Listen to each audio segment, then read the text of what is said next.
Hi ಸ್ನೇಹಿತರೆ, ಕೊಪ್ಪಳದಲ್ಲಿ UPI ತೆಗೆಯುವ ವಿಧಾನವನ್ನು ಇವತ್ತು ನಾನು ತಿಳಿಸ್ಕೊಡ್ತೀನಿ. ಫೋನ್ಪೇ, ಗೂಗಲ್ ಪೇ, ಪೇಟಿಎಮ್ಮು ಯಾವುದೇ ರೀತಿ ಹಣವನ್ನು ATM ಕಾರ್ಡ್ ಇಲ್ದನೂ ತೆಗಿಬೋದು ಮತ್ತು ATM ಇದ್ರೂ ತೆಗಿಬೋದು. ಅದು ಹೇಗೆ ಅಂತಂದು ಬನ್ನಿ ಹೇಳ್ತೀನಿ.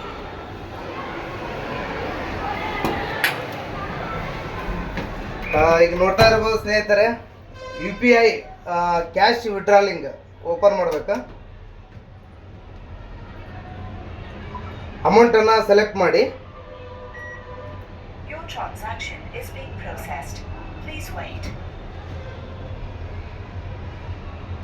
QR ಕೋಡ್ ಬರ್ತೈತೆ, ಅದನ್ನು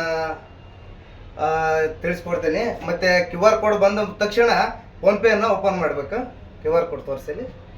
ಫೋನ್ಪೇ ಇಲ್ಲಿ ತೋರಿಸಿ. ಫೋನ್ಪೇ ಓಪನ್ ಮಾಡಿ ಸ್ಕ್ಯಾನ್ ಮಾಡಬೇಕು. ಸ್ಕ್ಯಾನ್ ಮಾಡಿದ ತಕ್ಷಣ ಪೇಮೆಂಟ್ ಮಾಡಿ, ನಿಮ್ಮ ಅಕೌಂಟ್ಲಿಂದ ಪೇ ಮಾಡಿ ಅಮೌಂಟನ್ನು.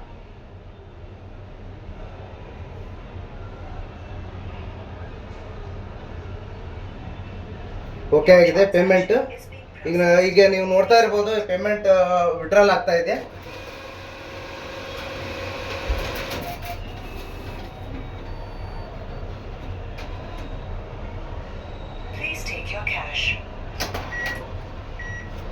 ನೋಡಿ ಸ್ನೇಹಿತರೆ, ನಾನು 500 ರೂಪಾಯಿಯನ್ನು ತೆಗೆದಿರ್ತೇನೆ. ನೀವು 10,000ವರೆಗೆ ಫೋನ್ಪೇ ಮಾಡಿ UPI ಅನ್ನು ನೀವು ಪಡೆಯಬಹುದು, ಅಮೌಂಟನ್ನು ಪಡಿಬೋದು UPI ಮುಖಾಂತರ.